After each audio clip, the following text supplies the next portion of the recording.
Welcome back to my Learn Japanese course. This is lesson number 23. Over the lessons 23, 24 and 25, I'll be dealing with the transliteration to Romaji. It is usual for native teachers of Japanese language to start with kana when they teach spoken Japanese language.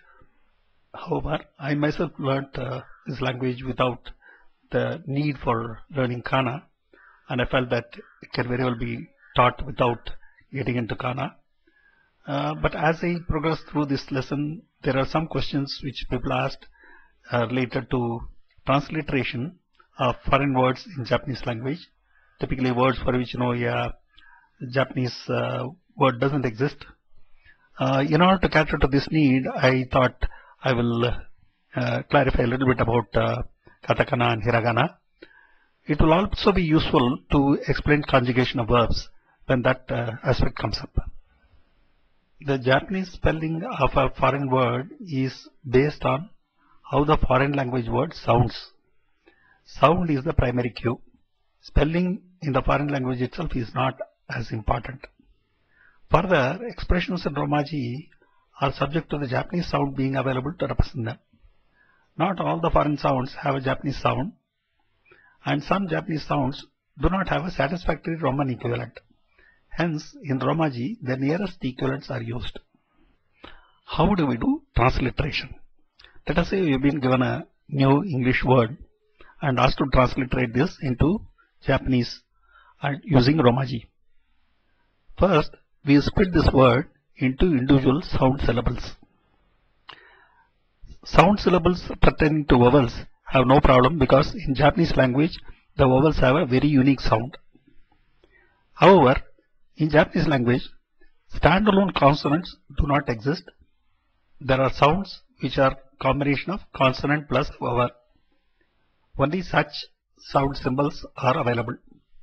So, for almost every consonant, we have to use a vowel along with that, and when in a rare occasion double consonants are to be used, the Japanese have a way of attaching the letter su to connote that doubling of consonants has taken place. All the Japanese words will end with a vowel or with a nasal sound n. So we can take individual syllables, substitute them from the tables that will follow, and form the Romaji expression of the new transliterated word. Let us take stock of the character set available in Romaji. We have 26 alphabets, A to Z. Out of these, A, E, I, O, U, which are the vowels, are very important. Their pronunciation also is fixed. From the consonants, we find that L, Q, V and X do not exist in Japanese language as consonants. Some of them have a sound which exists, but they do not have a unique consonant symbol. Similarly, C, F and J also exist in Romaji only. They are not existing as unique consonants in kana. Some of the consonants T, H, Z and D, when represented along with the combination of vowels, will be expressed in Romaji using the letters C, F and J. They don't have a unique consonant.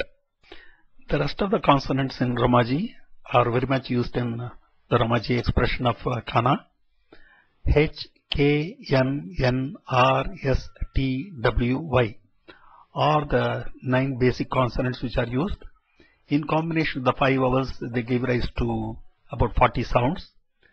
They should actually have given rise to 45 sounds, but 5 sounds are very close to the vowels themselves and hence are not used. Then we have these letters B, D, G, P and Z. These are not given a unique kana symbol. They are considered as sounds derived from H, T, K, H and S.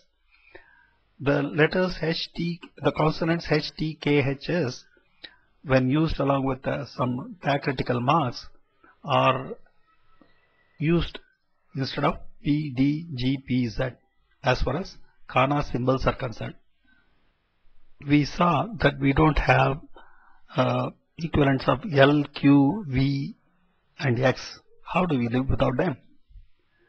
L is substituted with R. This is really the sound that has the poorest substitution in my personal opinion. London will be pronounced as Rundon.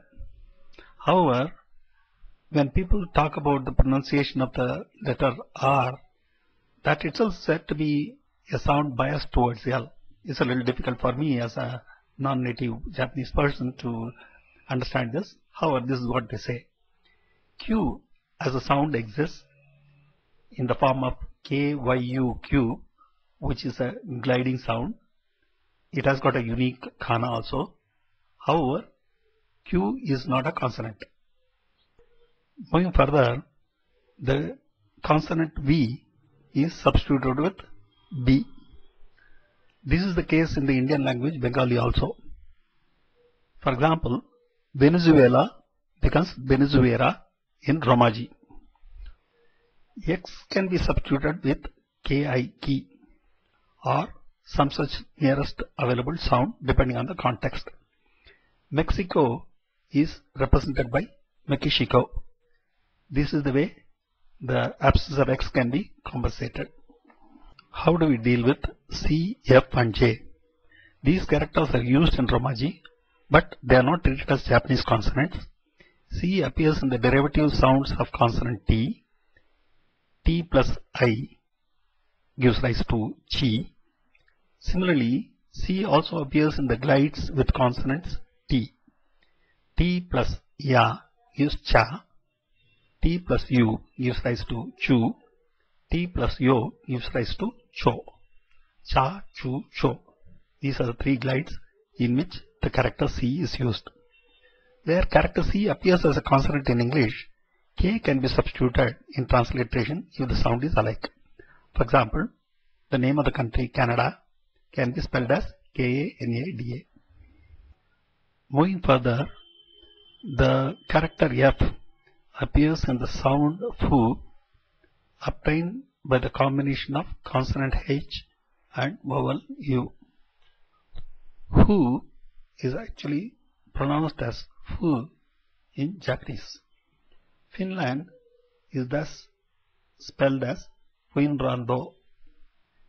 The character J appears in the sound G both for Z and I, Z, as well as D and I, G. The kana forms are different, but the Romaji form is same. J also appears as sounds ja, ju and jo to represent the combination of consonant Z with the glides ya, u and yo. The lesson number 24 and 25 also carry the same subject, transliteration. You need to see them together. So if you have watched lesson number 23, please go to lesson number 24. You will find it in my channel, Avid Reader 100.